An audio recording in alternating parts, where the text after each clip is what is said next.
السلام علیکم ورحمۃ اللہ وبرکاتہ۔ بسم اللہ الرحمن الرحیم۔ الحمد للہ وکفی وسلام علی عبادہ الذین اصطفی، اما بعد۔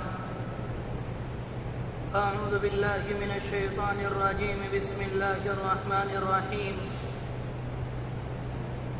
ربنا وبعث فيهم رسولا منهم يتلو عليهم آياتك ويعلمهم الكتاب والحكمة ويزكيهم إنك أنت العزيز الحكيم، صدق الله العظيم۔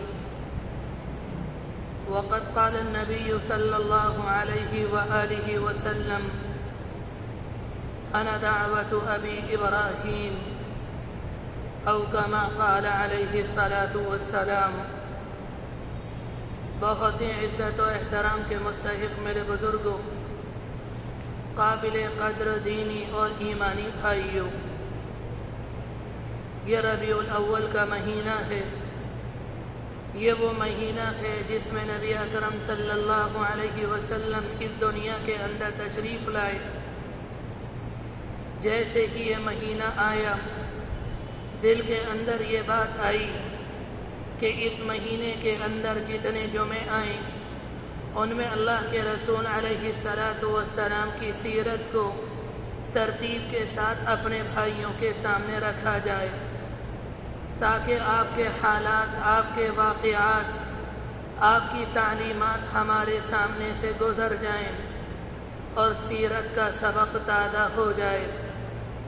ہمارے لیے بڑی سعادت اور خوش نصیبی کی بات ہوگی اگر ہماری زندگی کے کچھ لمحات، ہماری زندگی کے کچھ اوقات نبی اکرم صلی اللہ علیہ وسلم کی یاد میں گزر جائیں، ہمارے دل و دماغ آپ کے تذکرے سے معمور اور شاداب ہو جائیں۔ ایک امتی کے لیے اس سے بڑی کوئی اور سعادت کی بات نہیں ہو سکتی۔ میرے بھائی، اللہ تبارک و تعالی نے انبیاء علیہم الصلاۃ والسلام کو دنیا کے اندر اس لیے مبعوث فرمایا تاکہ دنیا والے انہیں اپنے لیے آئیڈیل اور نمونہ بنائیں۔ تمام انبیاء علیہم الصلاۃ والسلام اس لیے دنیا میں بھیجے گئے تاکہ وہ بندوں کا اللہ سے تعلق، اللہ سے رابطہ مضبوط اور مستحکم کریں۔ ہم میں اور انبیاء علیہم الصلاۃ والسلام میں فرق یہی ہے کہ ہمارا اللہ تبارک و تعالی سے براہ راست تعلق وحی کے ذریعے نہیں ہوتا، اور انبیاء علیہم الصلاۃ والسلام کا تعلق اللہ تبارک و تعالی سے بذریعہ وحی قائم رہتا ہے۔ یہی وجہ ہے کہ انبیاء علیہم السلام دنیا میں علم حاصل کرنے کے لیے کسی کی شاگردی اختیار نہیں کرتے۔ دنیا میں ان کا کوئی استاد، ان کا مربی، ان کا کوئی معلم نہیں ہوتا۔ اللہ تبارک و تعالی براہ راست ان کا خود معلم اور استاد اور مربی ہوتا ہے۔ وہ اپنے انبیاء علیہم السلام کو خود سبق دیتا ہے اور خود ہی ان کی تربیت کرتا ہے۔ انبیاء علیہم السلام کو دنیا کے اندر جو کمالات ملتے ہیں یا عطا کیے جاتے ہیں وہ من جانب اللہ ہوتے ہیں، ان کی محنت کو اس میں دخل نہیں ہوتا۔ ہمیں اور آپ کو دنیا میں جو کمالات ملتے ہیں وہ بھی من جانب اللہ ہوتے ہیں، مگر اس میں انسان کی محنت کو دخل ہوتا ہے۔ اگر دنیا کے اندر کوئی اللہ کا بندہ ڈاکٹر بننا چاہے، اس اللہ کے بندے کو پہلے اس فن کی کتابیں پڑھنا پڑیں گی، اس فن کے مشہور انسان کے سامنے شاگردی اختیار کرنی پڑے گی، اسے اپنا استاد بنانا پڑے گا، محنت کر کے دن و رات کو ایک کرنا پڑے گا، تب جا کے انسان کو اس لائن میں کمال حاصل ہوگا۔ تو انسان کو دنیا میں جو کمال ملتا ہے اس میں انسان کی محنت کو دخل ہوتا ہے، اور انبیاء علیہم السلام کو دنیا میں جو کمال ملتا ہے ان میں ان کی محنت کو دخل نہیں ہوتا۔ یہی ان کے سچے انبیاء اور رسول ہونے کی علامت ہوتی ہے کہ وہ دنیا سے علم حاصل نہیں کرتے، مگر دنیا کو وہ علم دیتے ہیں جو ان سے پہلے دنیا کو کسی نے نہ دیا ہوتا ہے۔ اس دنیا کے اندر تقریباً 100 انبیاء علیہم الصلاۃ والسلام تشریف لائے۔ حضرت آدم علیہ السلام سے لے کر اللہ کے رسول علیہ السلام تک اگر آپ سب کی تاریخ اٹھا کر دیکھیں گے، سب کی تاریخ پڑھیں گے، تو آپ کو اندازہ ہوگا کہ تقریباً 1.25 لاکھ انبیاء علیہم السلام نے دنیا میں کسی سے کوئی سبق نہ پڑھا۔ ان کو تمام تر معلومات، تمام تر رہنمائیاں اللہ تبارک و تعالی کی طرف سے ملتی ہیں۔ اس کی مختلف شکلیں ہوتی ہیں، کبھی تو ان کے دل پر وحی کا القاء ہوتا، کبھی اللہ فرشتے کو بھیج دیتا اور فرشتہ اللہ کا پیغام اللہ کے نبی کو دے جاتا، کبھی خواب وغیرہ کے ذریعے بات بتا دی جاتی۔ دنیا کے اندر جتنے انبیاء علیہم السلام آئے وہ سارے کے سارے انسان تھے۔ اللہ نے فرشتوں کو انبیاء اور رسول نہیں بنایا، اس لیے کہ فرشتے انسانوں کے لیے نمونہ اور آئیڈیل نہیں بن سکتے، اس لیے کہ فرشتوں کو اللہ نے جب سے پیدا کیا وہ اللہ کی عبادت میں، اللہ کی اطاعت میں لگے ہوئے ہیں۔ وہ نہ تھکتے ہیں، نہ اکتاتے ہیں، نہ انہیں بھوک لگتی ہے، نہ انہیں پیاس لگتی ہے، نہ انہیں کسی حاجت کی ضرورت ہے، وہ تو صرف اللہ کی عبادت میں لگے ہوئے ہیں۔ تو انسان ان کی برابری کیسے کر سکتا ہے؟ اس لیے کہ انسان کے ساتھ بہت زیادہ حاجات لگی ہوئی ہیں۔ اسی طرح اللہ نے فرشتوں کے اندر نافرمانی کا مادہ بھی نہیں رکھا، وہ تو صرف اطاعت ہی کرتے ہیں، جبکہ انسانوں کے اندر اللہ نے نافرمانی کا مادہ بھی رکھا اور اطاعت کا مادہ بھی رکھا۔ نافرمانی کا مادہ انسان کو گناہوں کی طرف کھینچتا ہے اور اطاعت کا مادہ انسان کو اللہ کی عبادت کی طرف کھینچتا ہے۔ یہی بندے کا دنیا کے اندر امتحان ہے۔ اسی مقصد سے اللہ تبارک و تعالی نے دنیا کے اندر جتنے انبیاء بھیجے وہ سارے کے سارے انسان تھے، تاکہ انسان انہیں انبیاء بنائے، اپنا نمونہ بنائے۔ اللہ کے رسول علیہ السلام کی آمد سے پہلے دنیا کے اندر جتنے انبیاء آئے، جتنے نبی اور جتنے رسول آئے، وہ پوری دنیا کے لیے نہیں آئے۔ کوئی کسی خاص قوم کے لیے، خاص قبیلے کے لیے، خاص خاندان کے لیے، ایک وقت میں کئی نبی ہوتے، یہ اس قوم کے نبی، یہ اس خاندان کے نبی، یہ اس قبیلے کے نبی۔ اور جب ایک نبی کا انتقال ہو جاتا، ان کا خاندان، ان کی قوم، ان کی بستی بگڑنے لگتی اور گناہوں کی طرف جانے لگتی اور اللہ کی نافرمانی بہت زیادہ کرنے لگتی۔ اللہ انہی میں سے دوسرے رسول کو بھیج دیتا۔ لیکن جب نبی اکرم صلی اللہ علیہ وسلم اس دنیا کے اندر تشریف لائے، آپ کسی خاص علاقے کے لیے نہیں، خاص قوم، خاص خاندان، خاص بستی کے لیے نہیں، آپ جب دنیا کے اندر آئے، آپ نے آ کر اعلان کیا، یا ایھا الناس انی رسول اللہ الیکم جمیعا، اس روئے زمین پر بسنے والے جتنے انسان ہیں، میں سب کا نبی ہوں، میں مشرق کا نبی، میں مغرب کا نبی، میں کالوں کا نبی، میں غیروں کا نبی، جو عربی زبان میں بات کرنے والے میں ان کا نبی، جو عجمی زبان میں بات کرنے والے میں ان کا نبی، میں انسانوں کا نبی، میں جنات کا نبی۔ اور پہلے زمانے میں جو نبی آتے وہ ایک خاص وقت کے لیے آتے، جب وہ وقت ختم ہو جاتا تو ان کی شریعت ان کے ساتھ ختم ہو جاتی۔ لیکن اللہ کے رسول ایک خاص وقت کے لیے دنیا میں نہیں، بلکہ آپ کی نبوت قیامت تک کے لیے ہے۔ آپ کے بعد کوئی نبی آنے والا نہیں، آپ دنیا میں آخری نبی، آپ دنیا کے اندر آخری نبی۔ آپ پر مہر لگا دی گئی کہ آپ کے بعد کوئی دنیا کے اندر نبی نہیں آئے گا۔ آپ پر دین کو مکمل کر دیا، آپ پر شریعت کو کامل کر دیا۔ اب اگر دنیا کے اندر نجات ملے گی تو اس انسان کو ملے گی جو نبی کے طریقے پر چلے گا، اور جو دنیا میں نبی کے طریقے پر نہیں چلے گا اسے دنیا میں بھی کامیابی نہیں ملے گی، اسے آخرت میں بھی کامیابی نہیں ملے گی۔ خسرت دنیا والآخرہ، اس کی دنیا بھی برباد، اس کی آخرت بھی برباد۔ اگر دنیا میں کامیابی کا صرف ایک ہی طریقہ ہے کہ ہم اپنے نبی کے طریقے پر چلیں، اگر نبی کے طریقے پر چلیں گے تو میرے بھائیوں کامیابی ملے گی، اور نبی کے طریقے پر نہیں چلیں گے تو کامیابی نہیں ملے گی۔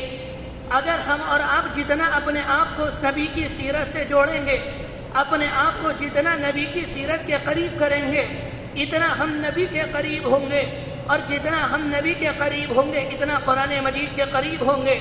قرآن مجید کا بیان ہے، قرآن مجید کہتا ہے کہ من یطع الرسول فقد اطاع اللہ، جس نے نبی کی بات مانی، جس نے نبی کی اطاعت کی، اس نے اللہ کی بات مانی، اس نے اللہ کی اطاعت کی۔ اور جس نے نبی کی نافرمانی کی اس نے اللہ کی نافرمانی کی۔ اس لیے دنیا کے اندر جتنے مسلمان ہیں، خواہ مرد ہوں یا عورتیں ہوں، بوڑھے ہوں یا جوان ہوں، کوئی زبان بولنے والے ہوں، کسی خاندان سے ان کا تعلق ہو، ان کو چاہیے کہ اپنے آپ کو اللہ کے رسول علیہ السلام کی سیرت سے جوڑے۔ میرے بھائیوں، آج بڑے افسوس کے ساتھ یہ بات کہی جاتی ہے اور یہ بات بالکل سچ ہے، اور یہ بات کہنے میں مجھے کسی بات کا کوئی تردد نہیں۔ آج ہمارے عمر کے جتنے بھائی ہیں یا امت کی جو اکثریت ہے، ان کا حال یہ ہے، دنیا جہاں کی باتیں انہیں معلوم ہے، انہیں یہ تو معلوم ہے اخبار کے اندر کیا آ رہا ہے، انہیں یہ معلوم ہے ٹیلی ویژن پہ کیا خبریں دکھائی جا رہی ہیں، انہیں یہ معلوم ہے کہ انٹرنیٹ پر کیا خبریں شائع کی جا رہی ہیں، انہیں جو اس زمانے میں فلم آتی ہے، ہماری عمر کے جو بھائی یا ہم سے کم یا ہمارے بچے، انہیں پوری فلم یاد ہوتی ہے، اس کے اندر جو گانے ہوتے ہیں ہمارے بچوں کو پورے یاد ہوتے ہیں۔ اس زمانے میں جو سیریل دیکھے جاتے ہیں ہمارے نوجوانوں کو پورے کے پورے یاد ہوتے ہیں۔ اگر کوئی چیز یاد نہیں ہوتی تو نبی کی سیرت یاد نہیں ہوتی، نبی کے حالات یاد نہیں ہوتے، نبی کے واقعات یاد نہیں ہوتے۔ اس زمانے میں اگر کوئی شریر انسان نبی کی شان میں گستاخی کر دے، ہمارا خون کھول جاتا ہے، اور کھولنا بھی چاہیے، اس پر جتنا غصہ آئے کم ہے۔ لیکن ذرا اس بات کو ایک طرف رکھیے اور دوسرے پہلو سے بھی غور کیجئے کہ ہمارا نبی کے ساتھ کتنا تعلق ہے۔ کہیں ایسا تو نہیں نبی سے ہمارا جو تعلق ہے وہ صرف زبان کی حد تک محدود ہے اور زبان کے نیچے ہمارا نبی سے کوئی تعلق نہیں۔ میرے بھائیو، اللہ کے رسول نے جن باتوں کا حکم دیا، آپ نے نماز کا حکم دیا اگر ہم نماز پڑھتے ہیں، آپ نے زکوٰۃ کا حکم دیا اگر ہم زکوٰۃ دیتے ہیں، آپ نے حلال اختیار کرنے کا حکم دیا اگر ہم حلال اختیار کرتے ہیں، آپ نے حرام سے اجتناب کا حکم دیا اگر ہم حرام سے اجتناب کرتے ہیں، ہم اپنے آپ کو جھوٹ سے روکتے ہیں، ہم اپنے آپ کو غیبت اور بدنگاہی سے روکتے ہیں، اپنے آپ کو فراڈ سے روکتے ہیں، اپنے آپ کو مکر سے روکتے ہیں، اپنے آپ کو مراوٹ سے روکتے ہیں۔ اللہ کے رسول نے جن باتوں کا حکم دیا ہم ان باتوں پر عمل کرتے ہیں، اور جن باتوں سے رکنے کا حکم دیا ہم اپنے آپ کو 100% روکتے ہیں۔ تو اس کا مطلب یہ ہے ہمارا نبی سے جو تعلق ہے وہ زبان کی حد تک محدود نہیں، بلکہ ہمارے پورے وجود کا تعلق ہمارے نبی کی ذات سے ہے۔ لیکن میرے بھائیوں، اگر ہم نماز نہیں پڑھتے، اگر ہم زکوٰۃ نہیں دیتے، ہم بدنگاہی کرتے ہیں، ہم غیبت کرتے ہیں، ہم جھوٹ بولتے ہیں، ہم حلال اختیار نہیں کرتے، ہم حرام لیتے ہیں، ہم سود لیتے ہیں، ہم ملاوٹ لیتے ہیں، نبی علیہ السلام نے جن باتوں کا حکم دیا ہم ان پر عمل نہیں کرتے، اور جن باتوں سے آپ نے روکنے کا حکم دیا ان باتوں سے ہم نہیں رکتے۔ اس کا مطلب یہ ہے ہمارا نبی سے جو تعلق ہے وہ زبان کی حد تک محدود، ہمارے وجود کا نبی سے ذرہ برابر کوئی تعلق نہیں۔ میرے بھائیو، یہ ربیع الاول کا مہینہ ہے، اس مقصد سے دل کے اندر یہ بات آئی کہ ربیع الاول کے مہینے کو غنیمت جانا جائے، اور اس مہینے میں جتنے جمعے آئے ان جمعوں میں اپنے نبی کی سیرت کو بیان کیا جائے، آپ کے حالات کو بیان کیا جائے، آپ کے واقعات کو بیان کیا جائے۔ جب ہم آپ کی سیرت کو سنیں گے، آپ کے حالات کو سنیں گے، آپ کے واقعات کو سنیں گے، ہمارے دل میں محبت میں اضافہ ہوگا، نبی کی محبت میں اضافہ ہوگا، سنتوں پر عمل کرنے کا جذبہ ہمارے دل کے اندر پیدا ہوگا۔ اللہ ہمارے اس پروگرام کو سننے کو، ہماری سیرت کے کہنے اور سننے کو ہمارے لیے نجات کا ذریعہ بنا دے، ہماری ہدایت کا ذریعہ بنا دے۔ میرے بھائیو، اللہ کے رسول علیہ السلام کی سیرت کا ایک پہلو نہیں، آپ کی سیرت کے تو اتنے پہلو ہیں۔ لکھنے والوں نے سخیم کتابیں لکھی، کتنے شعراء نے آپ کی شان میں اشعار کہہ کر انبار لگا دیے، اور مضامین کہنے والوں نے لکھتے لکھتے مضامین لکھ ڈالے، اور کتنے بیان کرنے والے آپ کی سیرت کو بیان کرتے ہیں، لیکن یہ سارے کے سارے آخر میں یہ کہنے پر مجبور ہو جاتے ہیں لا يمكن الثناء كما كان حقه۔ جو نبی کی سیرت کا حق تھا ہم سے وہ حق ادا نہ ہو سکا، ہم نے احاطے کی کوشش کی، ہم سے نبی کی سیرت کا احاطہ نہ ہو سکا، ہم نے نبی کی سیرت کو جمع کرنے کی کوشش کی، ہم سے نبی کی سیرت جمع نہ ہو سکی، ہم نے نبی کی سیرت کو بیان کرنے کی کوشش کی، ہم سے بیان نہ ہو سکا۔ میرے بھائیوں، اتنی بات تو ہمیں معلوم ہے کہ اللہ کے رسول علیہ السلام مکہ مکرمہ میں آئے، لیکن اس سے پہلے یہ بات آتی ہے کہ مکہ مکرمہ کو آباد کس نے کیا؟ انبیاء علیہ السلام میں نہایت جلیل القدر پیغمبر ابراہیم علیہ السلام ہیں۔ انہیں اللہ نے اپنا خلیل بنایا، انہیں اللہ نے اپنا پیارا بنایا، اور انہیں ایک خاص امتیاز یہ دیا، ان کے بعد دنیا میں جتنے انبیاء آئے وہ سارے کے سارے ابراہیم علیہ السلام کی نسل میں آئے۔ ان کے دو بیٹے، ایک کا نام اسماعیل تھا اور ایک کا نام اسحاق تھا۔ تقریباً 80 سال تک ان کی کوئی اولاد نہیں تھی۔ 80 سال کے بعد ابراہیم علیہ السلام نے اللہ سے دعا کی، اللہ نے ان کی دعا کو قبول کیا، اور اسماعیل علیہ السلام کی صورت میں ابراہیم علیہ السلام کو ایک فرزند عطا کیا۔